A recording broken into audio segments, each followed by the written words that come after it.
ബഹുമാനരായ സത്യവിശ്വാസിനികളെ, സർവശക്തനായ അള്ളാഹുവിൻ്റെ വിധിവിലക്കുകൾ അനുസരിച്ച് കഴിവിൻ്റെ പരമാവധി ജീവിതത്തിൽ അള്ളാഹുവിനെ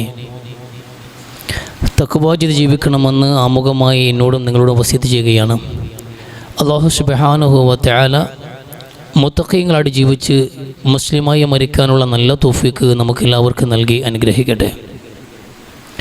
പ്രിയമുള്ളവരെ, അള്ളാഹുവിന് ഏറെ പ്രിയപ്പെട്ട അള്ളാഹുവിൻ്റെ അടിമകളുടെ ക്വാളിറ്റികളാണ് നമ്മൾ ചർച്ച ചെയ്തു വന്നത്. നിരവധി ആഴ്ചകളായിട്ട് സൂറത്തുൽ ഫുർഖാനിലെ ഏതാനും ആയത്തുകൾ, അതിലൂടെ അള്ളാഹു പരിചയപ്പെടുത്തുന്ന അള്ളാഹുവിൻ്റെ ഇബാദുർ റഹ്മാൻ കാരുണ്യവാരിധിയുടെ ഏറ്റവും പ്രിയപ്പെട്ട അടിമകളുടെ ക്വാളിറ്റികളാണ് നമ്മൾ വിശദീകരിച്ചു കൊണ്ടിരിക്കുന്നത്. അതിൻ്റെ അവസാന ഭാഗത്താണ് നമ്മൾ ഇന്ന് എത്തി നിൽക്കുന്നത്.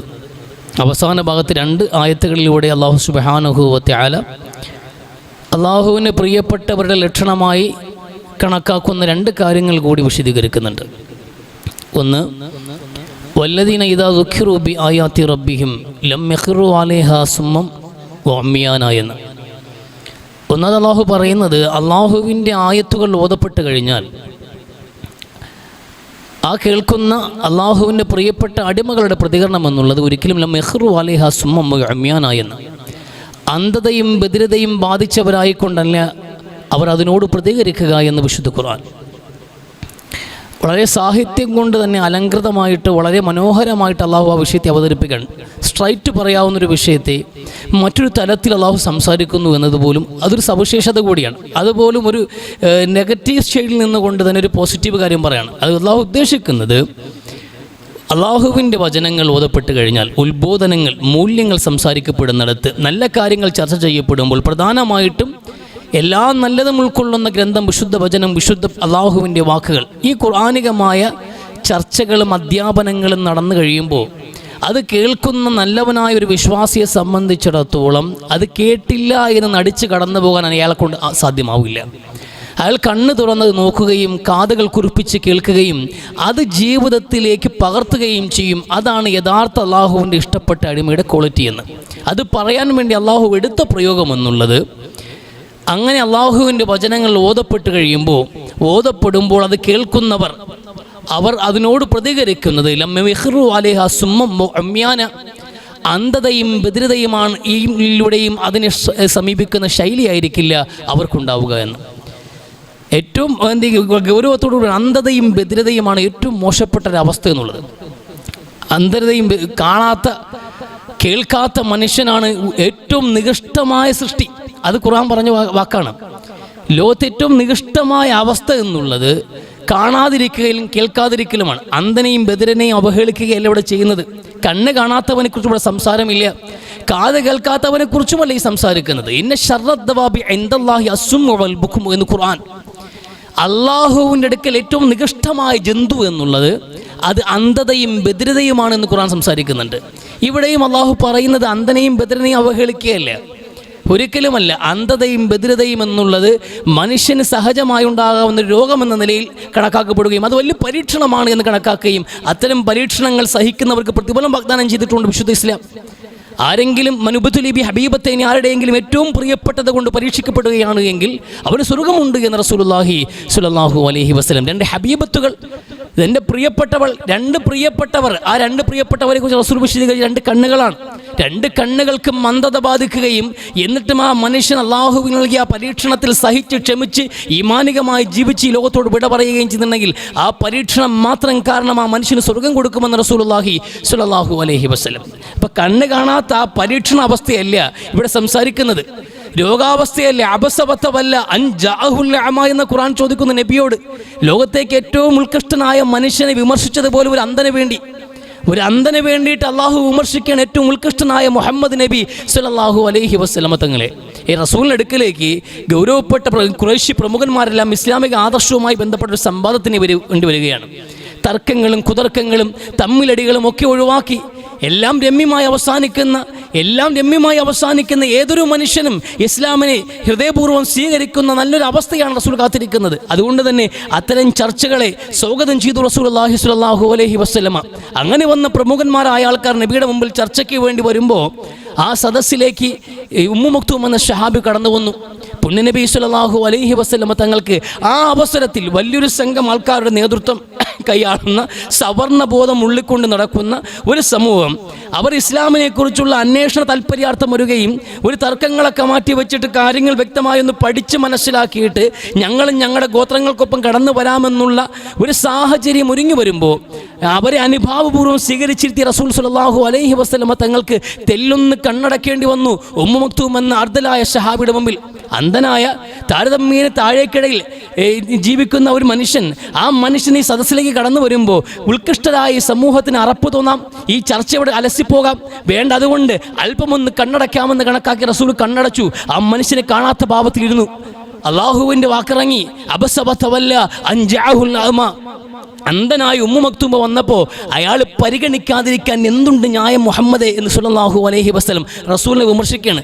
അതുപോലെ നമ്മളെ പഠിപ്പിച്ചു റസൂലുള്ളാഹി സ്വല്ലല്ലാഹു അലൈഹി വസല്ലം. ആയത്ത നമുക്കറിയാവുന്ന ആയത്താണ്. അപ്പോൾ അന്ധത എന്നുള്ളതൊരു രോഗാവസ്ഥയാണ്. അതിനെ അള്ളാഹു ആ പരീക്ഷണാവസ്ഥയെ പരിഗണിക്കുന്നുണ്ട്. അതുകൊണ്ട് അതല്ല ഇവിടെ സംസാരിക്കുന്നത്, സത്യത്തെ കേൾക്കാൻ കഴിയാതെ പോകുന്ന അവസ്ഥ എന്നുള്ളതാണ്. ഈ ഖുർആൻ സംസാരിച്ചു എന്നാണ്. കണ്ണുകൾക്ക് അന്ധത ബാധിക്കാറില്ല. കണ്ണുകൊണ്ട് നോക്കാനേ കഴിയുള്ളൂ, കാണാൻ കഴിയില്ല. കണ്ണുകൊണ്ട് നോക്കാനേ സാധ്യമാവുകയുള്ളൂ, കാണാൻ കഴിയില്ല. കാണുന്നത് ഇവിടെ കൊണ്ടാണ്, ഹൃദയം കൊണ്ടാണ്. അതുകൊണ്ട് ഖുർആൻ സംസാരിക്കുന്നത് കണ്ണുകൾക്കല്ല മനുഷ്യരെ അന്ധത ബാധിക്കുന്നത്, ഹൃദയത്തിനാണ് അന്ധത ബാധിക്കുന്നത് എന്ന് വിശുദ്ധ ഖുർആൻ വളരെ മനോഹരമായി സംസാരിക്കണം. വളരെ മനോഹരമായ ഖുർആന്റെ പ്രയോഗമാണിത്. കണ്ണുകൾക്കല്ല. നമ്മൾ കണ്ണ് തുറന്നിരിക്കും, കണ്ണ് തുറന്ന് ഇങ്ങനെ ഇരുന്ന് നോക്കിക്കൊണ്ടേയിരിക്കും. ചിലപ്പോൾ സമയത്ത് ഫ്രണ്ടിൽ നിൽക്കുന്നത് നമുക്ക് കാണാൻ കഴിയില്ല. മുമ്പിൽ നിൽക്കുന്നയാൾ ഒരു പക്ഷേ അയാൾ നമ്മളെ കണ്ണിലേക്ക് നോക്കിയിട്ട് എന്നെ തന്നെയാണല്ലോ ഇവ നോക്കുന്നത് എന്ന് കണക്കാക്കി ചിരിക്കും നമ്മളെ നോക്കി. പക്ഷെ നമ്മൾ ആ ചിരി കാണില്ല. ചിലപ്പോൾ അയാൾ സലാം പറയും, ചിലപ്പോൾ ആംഗ്യം കാണിക്കും, അപ്പോഴും നമ്മൾ അയാളെ കാണില്ല. പക്ഷെ നമ്മൾ കണ്ണുകൾ തുറന്നിരിപ്പുണ്ടായിരുന്നു, അയാളെ നേരെ നോക്കുന്നുണ്ടായിരുന്നു. പക്ഷെ നമ്മളെ കണ്ണുകൾ കൊണ്ട് അപ്പോഴൊന്നും കണ്ടിട്ടില്ല. ആ മനുഷ്യൻ വന്നതും പോയതും നമ്മൾ അറിഞ്ഞിട്ടില്ല. അതാ സലാം പറഞ്ഞു പോയ മനുഷ്യനെ കണ്ടില്ല. ഉസ്മാൻ ബിൻ അഫ്ഫാൻ റളിയല്ലാഹു തആല അൻഹുവിനോട് ഉമർ റളിയല്ലാഹു അൻഹു സലാം പറഞ്ഞിട്ട് സലാം മടക്കിയില്ല എന്ന പരാതി. അപ്പോൾ അദ്ദേഹം പറഞ്ഞ മറുപടി, എന്നോട് ആരും സലാം പറഞ്ഞിട്ടുമില്ല, ഞാൻ ഉമറിനെ വഴിയിൽ കണ്ടിട്ടുമില്ലെന്നാണ്. ഈ കൺമുമ്പിലൂടെ കടന്നുപോയ മനുഷ്യൻ കണ്ടു, സലാം പറഞ്ഞു, കണ്ടിട്ടുമില്ല, കേട്ടിട്ടുമില്ല. ഉസ്മാനെ സംബന്ധിച്ചിടത്തോളം ആ സമയത്ത് മറ്റേതോ പാരിത്രിക ചിന്തയിൽ ഖബറിനെ കുറിച്ചോ പരലോകത്തെക്കുറിച്ചോ ചിന്തിച്ചുകൊണ്ട് ആ മനുഷ്യൻ കടന്നുപോയതുകൊണ്ട് കൺമുമ്പിൽ വന്ന് ഉമറിനെ കണ്ടില്ല, ആ പറഞ്ഞ സലാം കേട്ടതുമില്ല. അപ്പം കാതുണ്ടെങ്കിൽ കേൾക്കണമെന്നില്ല, കണ്ണുണ്ടെങ്കിൽ കാണണമെന്നുമില്ല. ഹൃദയമാണ് കാണുകയും കേൾക്കുകയും ചെയ്യുന്നത് എന്നാണ് വിശുദ്ധ ഖുർആൻ സംസാരിക്കുന്നത്. ആ ഹൃദയങ്ങൾക്ക് അന്ധത ബാധിക്കുന്ന ഒരു അവസ്ഥയുണ്ടല്ലോ മനുഷ്യന്, അതാണ് ഏറ്റവും മോശപ്പെട്ട അവസ്ഥയെന്ന് സൃഷ്ടികളിൽ ഉത്കൃഷ്ടൻ മനുഷ്യനാണെന്ന് പറഞ്ഞ അതേ വാക്ക്, അതേ സംസാരമാണ് ഖുർആൻ മറുഭാഗത്ത് പറഞ്ഞത്. ഇന്ന അക്രമക്കും ഇൻദല്ലാഹി അത്ഖാക്കുമെന്ന് പറഞ്ഞ അതേ റസൂലിനോട് കൊണ്ട് ഇപ്പോൾ സംസാരിപ്പിക്കുകയാണ് ഖുർആൻ. ഏറ്റവും മോശപ്പെട്ട അവസ്ഥ എന്നറിയുമോ? ഇന്ന ശർറദ്ദവാബി ഇൻദല്ലാഹി, അള്ളാഹുവിൻ്റെ ഏറ്റവും മോശപ്പെട്ട അവസ്ഥ അസുമ്മുൽ ബുക്മു എന്ന്. അന്ധതയും ബധിരതയുമാണ്. മനുഷ്യന് കാണാൻ കഴിയണം, മനുഷ്യനെ കേൾക്കാനാണ്. പ്രത്യേകിച്ച് ഖുർആനികമായ അധ്യാപനങ്ങൾ നമ്മൾ എത്ര ഖുതുബകൾ കേട്ടിരിക്കുന്നു, എത്ര പ്രഭാഷണങ്ങൾ നമ്മുടെ മുമ്പിൽ ഖുർആൻ തുറന്നു വെക്കപ്പെട്ടിട്ടുണ്ട്. വായിക്കാൻ ഒരുപാട് ട്രാൻസ്ലേഷനുകളുണ്ട്, ഒരുപാട് അവസ്ഥകളും സാഹചര്യങ്ങളുമുണ്ട്. പക്ഷേ ഇതൊന്നും നമ്മളെ തെല്ലും നമ്മളെ എന്ത് ചെയ്യുന്നില്ല, സ്വാധീനിക്കുന്നില്ല. ഇതൊന്നും നമ്മുടെ ഉള്ളിലേക്ക് ഇറങ്ങുന്നില്ല. കേട്ട് കടന്നു പൊയ്ക്കൊണ്ടിരിക്കുകയാണ്. മസ്ലുല്ലദീന ഹമ്മലു തൗറാത്ത സുമ്മ ലം യഹ്മിലുഹാ കമസ്ലിൽ ഹിമാരി യഹ്മിലു അസ്ഫാറ എന്ന് പൂർവികരായ സമൂഹത്തെക്കുറിച്ച് ഖുർആൻ സംസാരിക്കുന്നുണ്ട്. അവരുടെ അവസ്ഥ എന്തെന്നറിയുമോ? കഴുതകൾ പുസ്തകവും ചുമന്ന് നടക്കും കണക്കെന്നുള്ള അവസ്ഥയാണ് തൗറാത്തും കൊണ്ട് നടന്ന ഒരു സമൂഹത്തിനുണ്ടായിരുന്നത് എന്ന്. തൗറാത്ത് കയ്യിലുണ്ടായിരുന്നു അവരെ പക്കൽ. അവർ കൊണ്ട് നടന്നു തൗറാത്തുമായിട്ട്. തൗറാത്തിൻ്റെ പലകകളും കൊണ്ട് മാറി മാറി കൈപിടിച്ച് നടന്ന ഒരു സമൂഹത്തിന് ജീവിതത്തിൽ തൗറാത്ത് ഉണ്ടായിരുന്നില്ല. ഏതുപോലെ എന്നറിയുമോ? പുസ്തകങ്ങളും ചുമന്ന് നടക്കുന്ന കഴുതകളെപ്പോലെ. കഴുതകൾക്ക് എന്തറിയാം?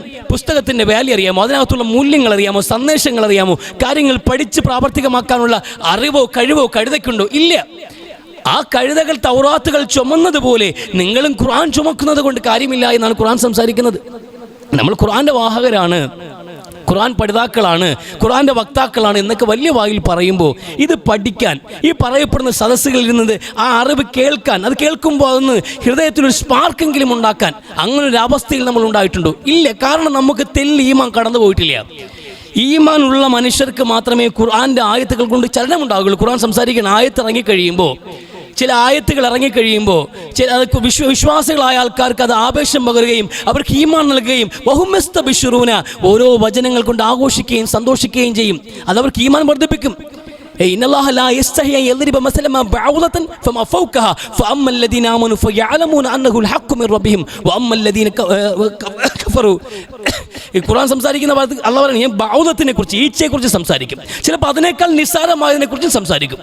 ചിലന്തിയെ കുറിച്ച് അല്ലാഹു സംസാരിക്കുന്നുണ്ട്, ഉറുമ്പിനെ കുറിച്ച് സംസാരിക്കുന്നുണ്ട്. ഇതൊക്കെ ആർക്ക് വേണ്ടിയാ?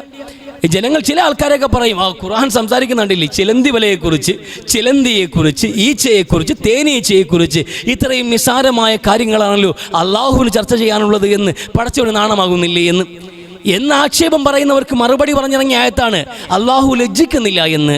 മനുഷ്യർക്ക് വേണ്ടി, മനുഷ്യന് പാഠങ്ങൾ പറഞ്ഞു കൊടുക്കാൻ വേണ്ടി ഈച്ചയെക്കുറിച്ചുള്ള പരാമർശത്തിൽ പടച്ചവന് ലജ്ജയില്ല.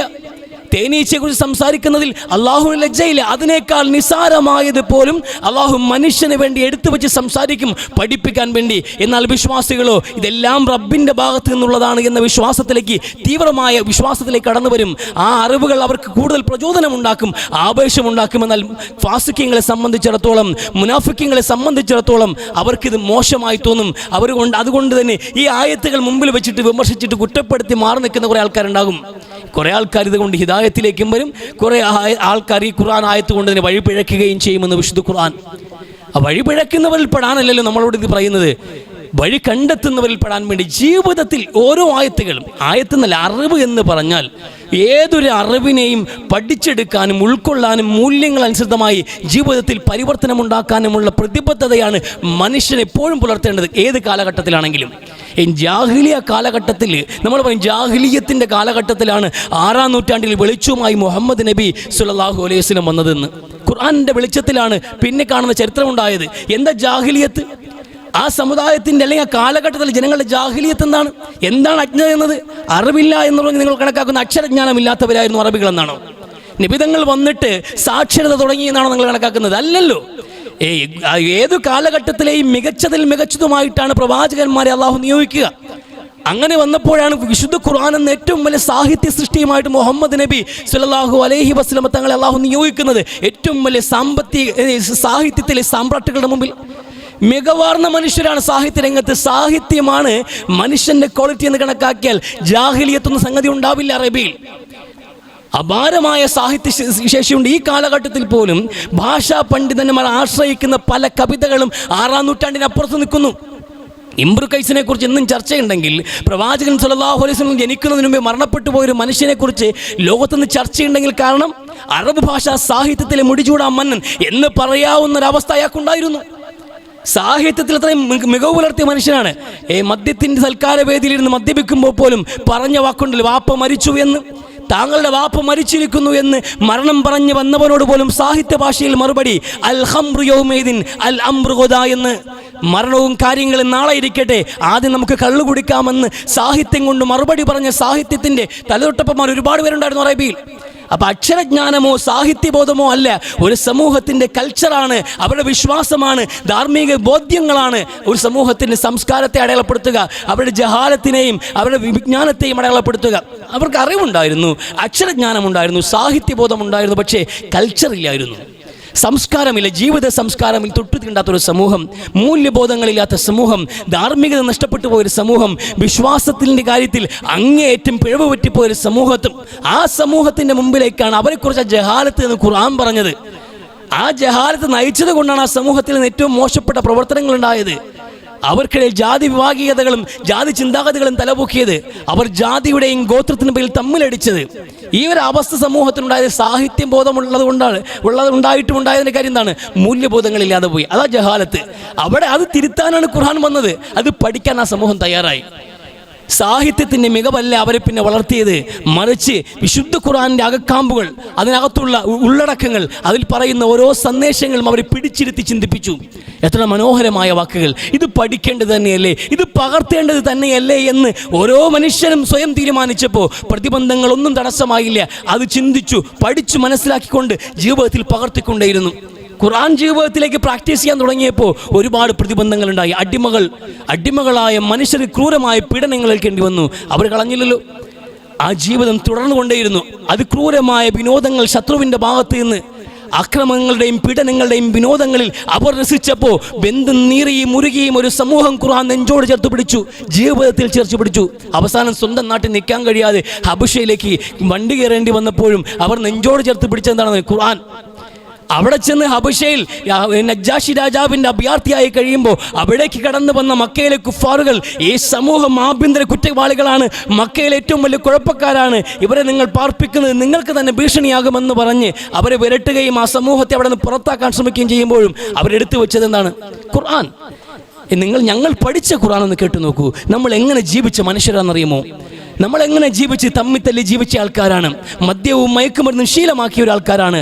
അങ്ങനെ ജീവിച്ചു പോകുന്നൊരു സമൂഹം കുടുംബ ബന്ധങ്ങൾക്ക് ഒരു വിലയും വെക്കാതെ മുറിച്ചു കളഞ്ഞവരാണ് നമ്മൾ. പെൺകുഞ്ഞുങ്ങളെ കുഴിച്ചു മൂടിയവരാണ് നമ്മൾ. അതെല്ലാം മാറ്റി കുടുംബ ബന്ധങ്ങൾ ചേർക്കാൻ പഠിപ്പിക്കുന്ന, സത്യം മാത്രം പറയാൻ പഠിപ്പിക്കുന്ന, അങ്ങനെ ജീവിത സംസ്കാരം ഉയർത്തിപ്പിടിക്കുന്ന, നീചകൃത്യങ്ങളും അത് കണക്കുന്ന വിശ്വാസ തകർച്ചകളെയും വലിച്ചെറിഞ്ഞിട്ട് ബിംബങ്ങളെയും വിഗ്രഹങ്ങളെയും വലിച്ചെറിഞ്ഞ് ഏകനായ ദിലാഹിൻ്റെ മുമ്പിൽ സുജൂദർപ്പിക്കാൻ പറയുന്ന മനോഹരമായ ഒരു ജീവിത കാഴ്ചപ്പാടിലേക്ക് മടങ്ങി എന്നതാണ് നമ്മൾ ചെയ്ത് തെറ്റെങ്കിൽ ഈ ഖുർആൻ വചനങ്ങൾ നിങ്ങൾ കേട്ടു നോക്കണം. നമ്മൾ പഠിച്ചത് നിങ്ങളെ കേൾപ്പിക്കാം, നിങ്ങൾ കേട്ടിട്ട് പറയാൻ. വിശുദ്ധ ഖുർആന്റെ വാചകങ്ങൾ ജാഫർ ബിൻ അബി ത്വാലിബ് ഓതി വെക്കുമ്പോൾ നജ്ജാഷി രാജാവ് ഇരുന്ന് കരഞ്ഞു ആയത്തുകൾക്ക് മുമ്പിൽ. ആ വചനങ്ങൾ ആ മനുഷ്യന്റെ ഉള്ളു തുറന്നിരുന്നു. പക്ഷെ നമ്മൾ ഇന്നും കൊണ്ടു നടക്കുന്ന ഗ്രന്ഥത്തിൽ നിന്ന് ഒരു ആയത്ത് ഓതിയിട്ടൊരു പ്രഭാഷണം നടത്തി ആരെങ്കിലും പറഞ്ഞു പോയാൽ അത് കേട്ട ഭാവം പോലും ഇല്ലാതെ നമ്മൾ കടന്നു പോകും. കുടം കമഴ്ത്തി വെച്ച് വെള്ളം വീഴ്ത്തുന്നൊരവസ്ഥയാണ് മുസ്ലിങ്ങളുടെ മുമ്പിൽ നിന്ന് പ്രഭാഷണങ്ങൾ ഉണ്ടാവുക എന്നുള്ളത്. ഈ പ്രഭാഷകരുടെ ഉദ്ദേശങ്ങൾ മാറി, ലക്ഷ്യങ്ങൾ മാറി, താല്പര്യങ്ങൾ മാറി. അത് മറുഭാഗമാണ്. എത്രയോ സാധ്യതകൾ നമ്മുടെ മുമ്പിലുണ്ട്. യൂട്യൂബിൽ പ്രഭാഷണങ്ങൾ നടക്കുന്നുണ്ട്, അതിന് ക്ലാസ്സുകളുണ്ട്, ഖുർആന്റെ ചർച്ചകൾ നടക്കുന്ന ഒരുപാട് വേദികൾ നമ്മിലുണ്ട്. ഒരുപാട് സംഘടനകൾ ഓരോന്നും വളരാൻ വേണ്ടിയിട്ട് സദസ്സുകൾ സൃഷ്ടിക്കുകയാണ്. ഓരോ മനുഷ്യൻ്റെ മുമ്പിലും അതൊക്കെ മറ്റു താല്പര്യങ്ങളായി മാറി. ചില ആൾക്കാർക്ക് സെലിബ്രിറ്റികളാകാനുള്ള ഒരു വഴിയായി മാറിയിട്ടുണ്ട് പ്രഭാഷണ മേഖല എന്നുള്ളത്. ചില ആൾക്കാർക്ക് പണം സമ്പാദിക്കാനുള്ള മേഖലയായി മാറി. ചിലർക്ക് സംഘടന വളർത്താനുള്ള വഴിയാണ് പ്രഭാഷണങ്ങൾ. വിശുദ്ധ ഖുർആനും ആയത്തും ഹദീസും ആർക്കൊക്കെയോ വയർവീർപ്പിക്കാനുള്ള സംഗതിയായി മാറിയിട്ടുണ്ട്. നമുക്കും ഈ പ്രഭാഷകന്മാർ ഒരു ഭാഗത്ത് കേട്ടി നമ്മൾ പ്രഭാഷണങ്ങൾ നടന്നാലും ഇല്ലെങ്കിലും നമ്മുടെ മുമ്പിൽ തുറന്നു വെക്കുന്ന ഉത്ബോധനങ്ങളുണ്ടല്ലോ, എന്തുകൊണ്ട് അല്പം പോലും നമ്മളെ യശുന്നില്ല, നമ്മുടെ മനസ്സുകളെ സ്വാധീനിക്കുന്നില്ല, എന്തുകൊണ്ട് ചലനമുണ്ടാക്കുന്നില്ല? കാരണം മൂല്യങ്ങളോട് വിലയില്ല നമുക്ക് ഇന്ന് എല്ലാവരുടെയും ഹമ്മുഹു അൽബത്തൻ എന്ന് പറഞ്ഞ കണക്ക് ഒരു സമൂഹം വരാനുണ്ട്. ഒരു സമൂഹം അവരുടെ ഉന്നമെന്നുള്ളത് വയറും അവരുടെ അത് കണക്ക് തന്നെ അവരുടെ ഗുഹ്യങ്ങളുമായിരിക്കുമെന്ന് പറഞ്ഞതുപോലെ ആ അവസ്ഥയിലാണ് നമ്മളുള്ളത്.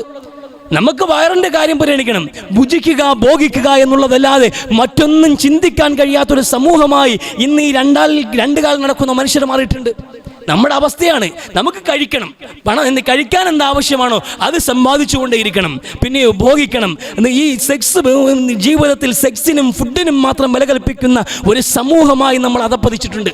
ചിന്തകൾ എവിടെ ഉണരും? എവിടെ നമ്മൾ ആലോചിക്കുന്നത് മൂല്യങ്ങളോട് എന്തെങ്കിലും പ്രതിബദ്ധതയുണ്ടോ? ആണും പെണ്ണും തമ്മിലുള്ള ബന്ധം പോലും കിടപ്പറയിൽ അവസാനിപ്പിക്കണമെന്ന്, അവിടെയാണ് ജീവിതമെന്ന്. അതിനപ്പുറത്തേക്ക് അവർ ലിബറലായിരിക്കണം, രണ്ടുപേരും സ്വതന്ത്രരായിരിക്കണം, ആർക്കും ആരുടെ അവകാശം പാടില്ല, ആർക്കും ആരുടെ വിഷയത്തിലും കടമകളും പാടില്ല എന്ന് പഠിപ്പിക്കപ്പെടുന്ന ഒരു സമൂഹം നമ്മളങ്ങനെ ശീലിക്കുകയാണ്. നമ്മളും അങ്ങനെ ശീലിക്കുന്നത്. കാരണം നമുക്ക് പ്രതിബദ്ധതകളോട് താല്പര്യമില്ല, നമുക്ക് കടമകളും കടപ്പാടുകളും വേണ്ട. ഭാര്യയ്ക്ക് കടമയുണ്ട് ഭർത്താവിനോടെന്ന് പറഞ്ഞാൽ അത് അടിമത്തമായി മാറി. ഭർത്താവിന് ഭാര്യയുടെ വിഷയത്തിൽ ചില അവകാശങ്ങളുണ്ട് എന്ന് പറഞ്ഞാൽ അതും അടിമത്വമായി മാറി. അത് പാടില്ല. അവകാശങ്ങളും കുറിച്ച് സംസാരിക്കാൻ പാടില്ല, കടമകളെ കുറിച്ച് സംസാരിക്കാൻ പാടില്ല. രണ്ടുപേരും ഒരു റൂമിൽ അല്ലെങ്കിൽ ഒരു കിടപ്പറയിൽ ഒരു രാത്രി ഒരുമിച്ചുറങ്ങട്ടെ, അതിനപ്പുറത്തേക്ക് അവർക്കിടയിൽ ബന്ധങ്ങളില്ല. ഭർത്താവിന് വേണ്ടി ഭാര്യ, ഭാര്യയ്ക്ക് വേണ്ടി ഭർത്താവ്, ഇവർ രണ്ടുപേരും മക്കൾക്ക് വേണ്ടി ഇല്ല. ആ കൺസെപ്റ്റ് മാറണമെന്ന്. അതൊക്കെയാണ് അടിമത്തമെന്ന് ഈ സമൂഹത്തിന് മുമ്പിലേക്ക് എന്ത് മൂല്യം പഠിപ്പിക്കും? എന്താണ് മൂല്യമെന്നുള്ളത്? പടച്ചവനോട് തുടങ്ങിയിട്ട് ഇങ്ങേയറ്റത്ത് നിൽക്കുന്ന പുൽക്കൊടി പോലും കടമയുണ്ട് എന്ന് പഠിപ്പിക്കുന്ന അധ്യാപനങ്ങൾ ഇന്ന് മനുഷ്യർക്കിടയിൽ ചലനമുണ്ടാക്കുന്നില്ല. കാരണം നമ്മുടെ ഉന്നം മാറിപ്പോയി.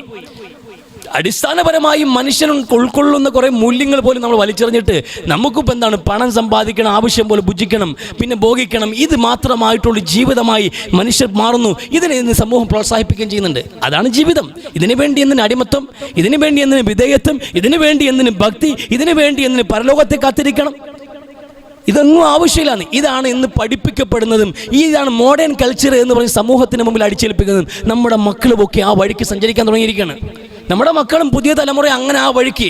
ഈ മാതാപിതാക്കൾ, മക്കൾ, കൂട്ടുകാർ, കുടുംബക്കാർ, അയൽക്കാർ, അള്ളാഹുവിൻ്റെ റസൂല്, സഹാബാക്കൾ, മൺമറഞ്ഞു പോയ മഹത് വ്യക്തിത്വങ്ങൾ, അള്ളാഹു, അങ്ങനെ തുടങ്ങിയിട്ട് ഓരോ ചർച്ചകളും മനുഷ്യനെന്ന് അലോസരപ്പെടുത്തുന്നു. ഇതങ്ങ് താല്പര്യമില്ലാത്ത മേഖലയാണ്.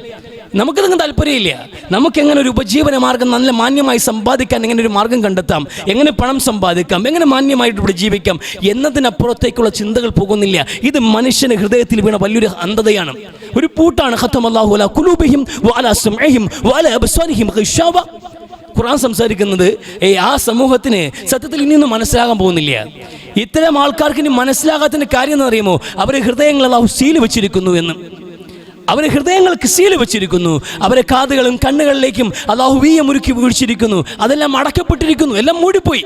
കണ്ണുകൾ മൂടിപ്പോയിരിക്കുന്നു, കാതുകൾ മൂടിപ്പോയിരിക്കുന്നു, ഹൃദയങ്ങൾക്ക് സീൽ വെച്ചിരിക്കുന്നു. ഇനി ഒന്നും അവർക്ക് മനസ്സിലാവില്ല എന്ന്.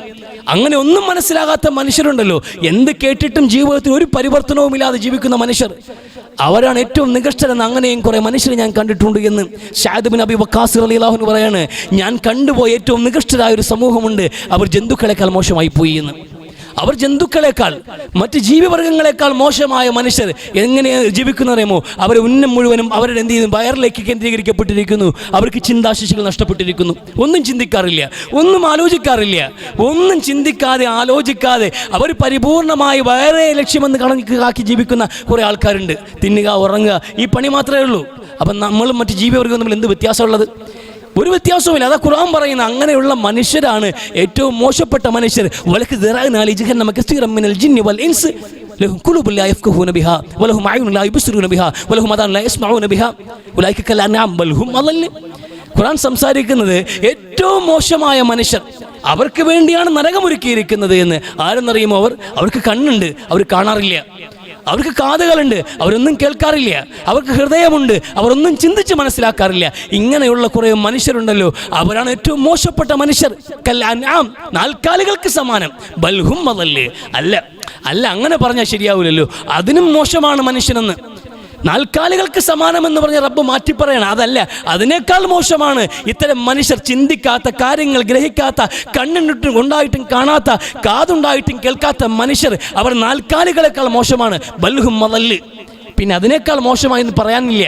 അതിനും താഴെ ഒരു ലെവലില്ല. ഏറ്റവും താഴെ ലെവലിൽ കൊണ്ടെത്തിച്ചു നമ്മളെ പടച്ചവൻ. ഏറ്റവും താഴെയുള്ള ഒരു അവസ്ഥയിലേക്ക് ചിന്തിക്കാത്ത മനുഷ്യൻ. ആ ഒരു ഗൗരവ സ്വഭാവത്തോടെ ഈ വിഷയത്തെ സമീപിക്കണം. അള്ളാഹുവിൻ്റെ ഇഷ്ടദാസന്മാരെ സംബന്ധിച്ചിടത്തോളം എവിടെ നല്ല ഉപദേശം കിട്ടുമോ അത് അവർ കാതുകൂർപ്പിക്കും, ചിന്തിക്കും, ഓരോ ആയത്തുകളും ഇരുത്തി ചിന്തിപ്പിക്കും. ആ ചിന്തകളാണ് ജീവിതത്തിൻ്റെ പരിവർത്തനം. ഉമർ ബിൻ ഖത്താബ് റളിയല്ലാഹു അൻഹു ഈ ചുമ്മാ ഉക്കാല ചന്തയിൽ നടന്നപ്പോഴത്തേക്കും ഒരു മാനസാന്തരം ഉണ്ടായി, ഇസ്ലാമിലേക്ക് വന്നതല്ല. ആ മനുഷ്യൻ്റെ ജീവിത ചരിത്രം ഇന്നും മഹത്വത്തോടെ വാഴ്ത്തപ്പെടുന്നുണ്ടെങ്കിൽ ഒരൊറ്റ രാത്രി ഇരുട്ടി വെളിപ്പിച്ചൽ ഉണ്ടായതല്ല ഉമർ. ആ പ്രസ്ഥാനം രൂപപ്പെടുന്നത് എങ്ങനെയാണ്? വിശുദ്ധ ഖുർആന്റെ ആയത്തുകളുടെ മുമ്പിൽ ചിന്തിക്കാൻ തയ്യാറായതുകൊണ്ടാണ്.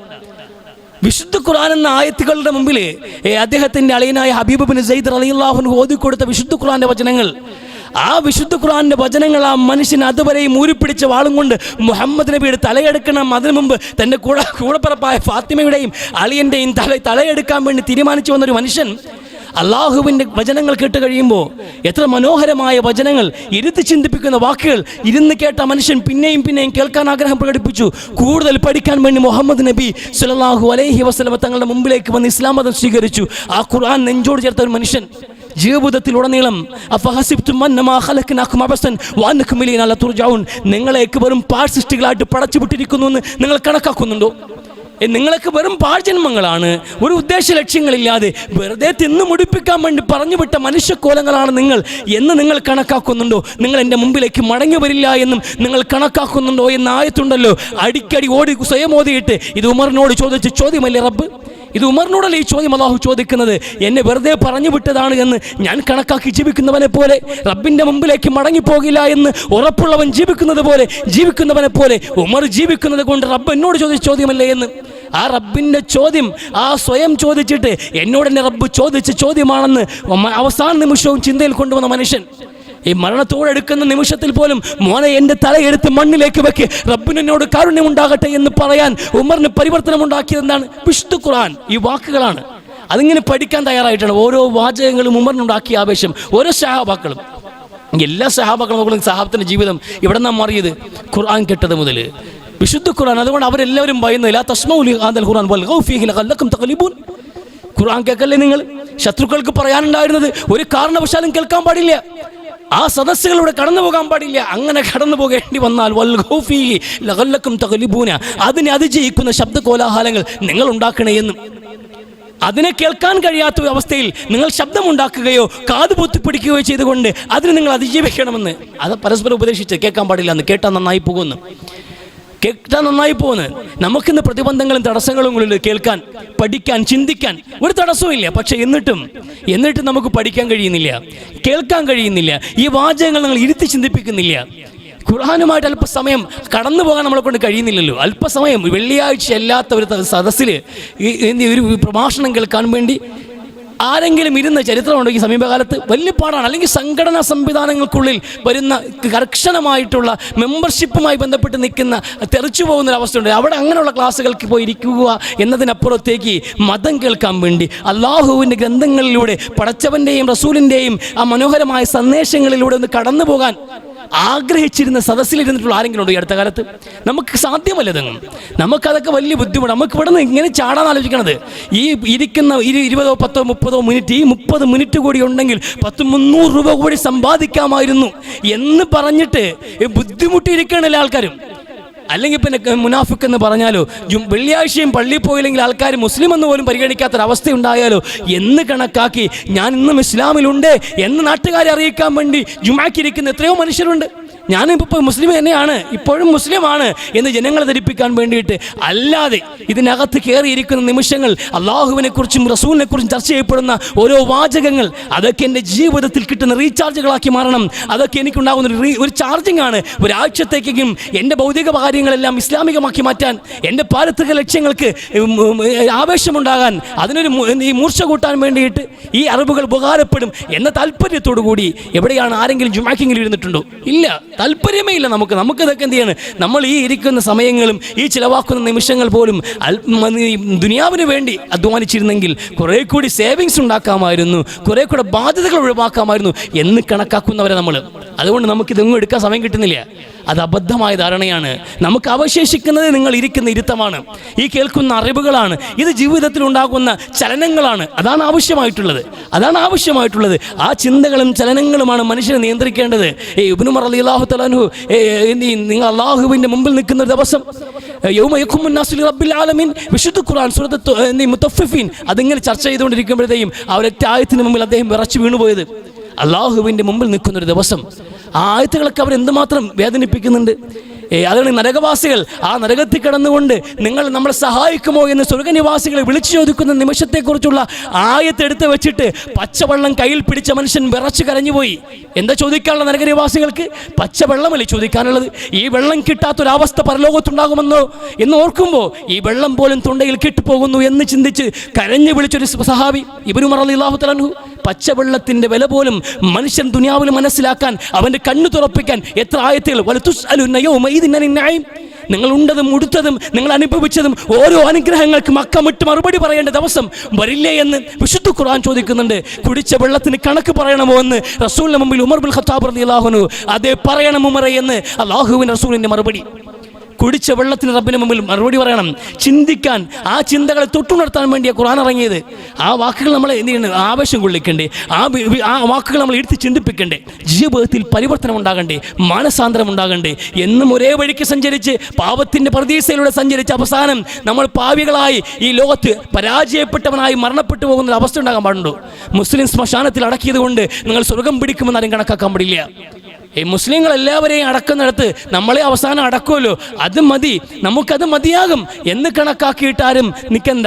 ആ ഒരു വ്യാമോഹം മാത്രമാണ്. അവനവൻ്റെ ജീവിതത്തിൽ ചിന്തിക്കാനും പ്രവർത്തിക്കാനും തയ്യാറാകാത്തോടത്തോളം ഒരു മനുഷ്യൻ്റെയും ജീവിതത്തിൽ ഒരു മൂല്യങ്ങളും ഉണ്ടാവില്ല, ഒരു മാറ്റവും ഒരു സമ്പാദ്യവും ഉണ്ടാവില്ല. ആരും മറ്റൊരാളുടെ ചരക്ക് ചുമക്കേണ്ടി വരില്ല, ആർക്കും മറ്റൊരാളുടെ ചരക്കുകൾ കൊടുക്കുന്ന സാഹചര്യവും ഉണ്ടാവില്ല. എൻ്റെ കയ്യിലുള്ളത് എനിക്കുള്ളതാണ്, നിങ്ങളുടെ കയ്യിലുള്ളത് നിങ്ങൾക്കുള്ളതാണ്. അല്ല നിങ്ങൾ ചെയ്ത പാവത്തിൻ്റെ ഭാരം ഞാൻ പേറില്ല, എൻ്റെ നന്മകൾ നിങ്ങൾക്ക് നൽകാനും പോകുന്നില്ല. അതുകൊണ്ട് അവനവന് വേണ്ടി ചിന്തിക്കേണ്ടതും പ്രവർത്തിക്കേണ്ടതും നമ്മുടെ ആവശ്യമാണ്. ഇത് നമ്മുടെ ഊഴമാണ്. നമുക്ക് കിട്ടിയ അല്പസമയമാണ് ദുനിയാവിൽ. പരലോകത്തിന് വേണ്ടി പണിയെടുക്കാൻ, ചിന്തിക്കാൻ, കാര്യങ്ങൾ മനസ്സിലാക്കാൻ, പടച്ചവനെ കുറിച്ചുള്ള ചിന്തകൾ കൊണ്ട് ജീവിതത്തിൽ ഏറ്റവും വലിയ സമ്പാദ്യം അത് ചിന്ത തന്നെയാണ്. അള്ളാഹുവിനെ കുറിച്ചുള്ള ദിക്റിനേക്കാളും മഹത്തരമായ ഒരു കർമ്മവുമില്ല. രക്തസാക്ഷിയായി ശത്രുവിനോട് ഏറ്റുമുട്ടിയിട്ട് ജീവൻ സമർപ്പിക്കുന്ന രക്തസാക്ഷിയേക്കാൾ മഹത്തരമായ കർമ്മം എന്നറിയുമോ? ഒരേ ഒരു നിമിഷമെങ്കിലും അള്ളാഹുവിനെ കുറിച്ച് ഒരു മനുഷ്യൻ ചിന്തിച്ചിരിക്കുന്ന നിമിഷമാണെന്ന് അള്ളാഹുവിൻ്റെ റസൂൽ സ്വല്ലല്ലാഹു അലൈഹി വസല്ലം. റബ്ബിനെ കുറിച്ച് ഓർത്തിരിക്കാൻ, ആ ഖുർആനികമായ അറിവിലൂടെ ഒന്ന് സഞ്ചരിക്കാൻ ഇതൊക്കെ കഴിയണം നമുക്ക്. അത് ആ ചിന്തകളും ആ മൂല്യബോധങ്ങളും ആ ഖുർആനികമായ അറിവുകളും നമ്മളെ നയിക്കുമ്പോൾ നമ്മൾ ഏറ്റവും നല്ലൊരു മനുഷ്യനെ അള്ളാഹുവിന് കാണാൻ കഴിയും. ഏറ്റവും നല്ല മനുഷ്യൻ, ഏറ്റവും നല്ല അടിമ ഇബാദുർ റഹ്മാൻ, അള്ളാഹുവിൻ്റെ പ്രിയപ്പെട്ട അടിമ, അള്ളാഹുവിൻ്റെ പ്രിയപ്പെട്ട അടിമ. അതിനേക്കാൾ വലിയ അംഗീകാരമില്ല. അള്ളാഹുവിൻ്റെ പ്രിയപ്പെട്ടവനെന്ന് റബ്ബ് ചേർത്ത് പിടിക്കുന്നൊരവസ്ഥയുണ്ടായാൽ അതിനേക്കാൾ വലിയ അംഗീകാരം എന്താണുള്ളത്? ലോകം മുഴുവൻ വെറുത്തോട്ടെ, നമ്മളെ എല്ലാ മനുഷ്യരും നമ്മളെ വെറുത്തോട്ടെ, അള്ളാഹു അപ്പോഴും നമ്മൾ ചേർത്ത് പിടിക്കുന്നുണ്ടെങ്കിൽ ലോകത്ത് നമുക്ക് ഏറ്റവും വലിയ സ്വീകാര്യത ഉണ്ടാവും. മനുഷ്യ മനസ്സുകളിലും പടച്ചവൻ്റെ അടുക്കലും ഏറ്റവും പ്രിയപ്പെട്ടവനായി നമ്മൾ ജീവിതം അവസാനിപ്പിക്കും. അള്ളാഹുവിൻ്റെ പരലോകത്ത് വിജയത്തോടെ നിറപുഞ്ചിരയോടെ കുടുംബത്തോടൊപ്പം സ്വർഗത്തിൽ പോകാനുള്ളൊരു അവസരവും പടച്ചവൻ ഒരുക്കി വയ്ക്കും. അതിനപ്പുറത്ത് എന്തുമാകാമല്ലോ നമുക്ക്. സ്വർഗം പ്രാപിക്കുക എന്ന ലക്ഷ്യപൂർത്തിക്കപ്പുറത്തേക്ക് പടച്ചവനുമായുള്ള കൂടിക്കാഴ്ച തുടങ്ങിയിട്ടുള്ള അനുഗ്രഹങ്ങൾ ലോകത്തേക്ക് കടന്നു ചെന്ന് കഴിഞ്ഞാൽ പിന്നെ നമുക്ക് വിശ്രമം ആവശ്യം പോലെ വിശ്രമിക്കാൻ നേരമുണ്ട്, ആസ്വദിക്കാൻ നേരമുണ്ട്, എന്തിനും നമുക്ക് അവസരമുണ്ട്. അതുകൊണ്ട് അതുവരെ കഠിനാധ്വാനം നമ്മുടെ ജീവിതത്തിൻ്റെ ദൗത്യമാണ് എന്ന് മനസ്സിലാക്കി പ്രവർത്തിക്കുക, ചിന്തിച്ച് പ്രവർത്തിക്കാൻ അള്ളാഹു തൗഫീഖ് നൽകി അനുഗ്രഹിക്കട്ടെ. അള്ളാഹുവിൻ്റെ പ്രിയപ്പെട്ട അടിമകളുടെ ഗുണങ്ങൾ എണ്ണുമ്പോൾ അള്ളാഹു ഏറ്റവും അവസാനമായി പറയുന്നത് വല്ലദീന യഖൂലൂന റബ്ബനാ ഹബ് ലനാ മിൻ അസ്വാജിനാ വദുരിയ്യാതിനാ ഖുറത അഅ്യുൻ വജഅൽനാ ലിൽ മുത്തഖീന ഇമാമ. അത് നമ്മൾ ഈ ചർച്ച തുടങ്ങുന്നതിന് മുമ്പ് പറഞ്ഞൊരു വിഷയമാണ്. ഇതിന് ഈ ഒരു ക്രമീകരണത്തിൽ നമ്മൾ ഈ വിഷയം തുടങ്ങുന്നതിന് മുമ്പ് തന്നെ പറഞ്ഞു പോയൊരു വിഷയമാണ്. റബ്ബനാ ഹബ് ലനാ മിൻ അസ്വാജിനാ വദുരിയ്യാതിനാ ഖുറത അഅ്യുൻ. അല്ലാഹുവേ, നമ്മുടെ ഭാര്യാസന്താനങ്ങളെ, അതിന് സ്ത്രീകളുടെ പ്രാർത്ഥനയാകുമ്പോൾ നമ്മുടെ ഭർത്താവിനെയും സന്താനങ്ങളെയും നമ്മുടെ കണ്ണുകൾക്ക് കുളിർമയാക്കി നൽകണേ അല്ലാഹുവേ. വജഅൽനാ ലിൽ മുത്തഖീന ഇമാമ. മുത്തഖീങ്ങൾക്ക് ഇമാമിങ്ങളായി, തഖ്വയിൽ അധിഷ്ഠിതമായി ജീവിക്കാൻ ആഗ്രഹിക്കുന്നവർക്ക് ഒരു മാതൃകയായി ജീവിക്കാനുള്ള ഒരു അവസരവും നീ നമുക്ക് നൽകണേ അല്ലാഹുവേ എന്ന് റബ്ബിനോട് നിരന്തരമായി പ്രാർത്ഥിക്കുന്നവർ കൂടിയാണ് അവർ എന്നാണ് പറയുന്നത്. അല്ലാഹുവിന് ഇഷ്ടപ്പെട്ട ദാസന്മാർ അവർ സ്വാർത്ഥരല്ല ഒരിക്കലും എന്നാണ് ഖുർആൻ ആദ്യമായി ഈ ചർച്ചയിൽ ഓർമ്മപ്പെടുത്തുന്നത്. അവനവൻ്റെ ജീവിതം കരപിടിപ്പിക്കുക, സ്വർഗീയ ലക്ഷ്യം വെച്ചുകൊണ്ട് മുന്നോട്ട് നീങ്ങുക എന്നതിലുപരിയായി കു അൻഫുസക്കും വഅഹ്ലീക്കും നാറ എന്ന് ഏറ്റവും പരമപ്രധാനമായ ജീവിത ലക്ഷ്യം പാരത്രിക വിജയമാണെങ്കിൽ ആ ലക്ഷ്യത്തിലേക്ക് സ്വന്തം കുടുംബത്തെ മിനിമം കൈകോർത്ത് പിടിക്കുന്നവനാണ് അള്ളാഹുവിന് ഇഷ്ടപ്പെട്ട അടിമ എന്നുള്ളത്. അതാണ് ഖുർആൻ പറയുന്നത്. സ്വാർത്ഥത കൈപിടിഞ്ഞിട്ട് എൻ്റെ ഭാര്യയും എൻ്റെ മക്കളും എൻ്റെ കുടുംബവും എന്നോടൊപ്പം ഉണ്ടാകണം. നാളെ പരലോകത്ത് പടച്ചവൻ്റെ മുമ്പിൽ നിൽക്കുമ്പോൾ ഈ വിജയപരാജയങ്ങൾ നിർണ്ണയിക്കുന്ന ആ പരലോകത്ത് അള്ളാഹുവിൻ്റെ കോടതിയിൽ നിൽക്കുമ്പോൾ രക്ഷപ്പെട്ടവരുടെ, വിജയിച്ചവരുടെ കൂട്ടത്തിൽ ഞാനുണ്ടാകണം, എൻ്റെ മക്കളുണ്ടാകണം, എൻ്റെ ഭാര്യമാരുണ്ടാകണം എന്ന് കൃത്യമായ നിലയിൽ തീരുമാനത്തോടെ ഒരു ബോധത്തോടു കൂടി ജീവിതത്തിൽ പ്രാർത്ഥനയോടെ പ്രവർത്തിക്കുന്ന ആൾക്കാരാണ് അള്ളാഹുവിന് ഇഷ്ടപ്പെട്ട അടിമകളെന്ന് പറയുന്നത്. നമ്മൾ ഒന്നാമത് വേണ്ടതാണ്, ഒന്ന് പ്രാർത്ഥന വേണം. പ്രാർത്ഥന, പ്രവർത്തനരഹിതമായ പ്രാർത്ഥനയ്ക്ക് അർത്ഥമില്ല.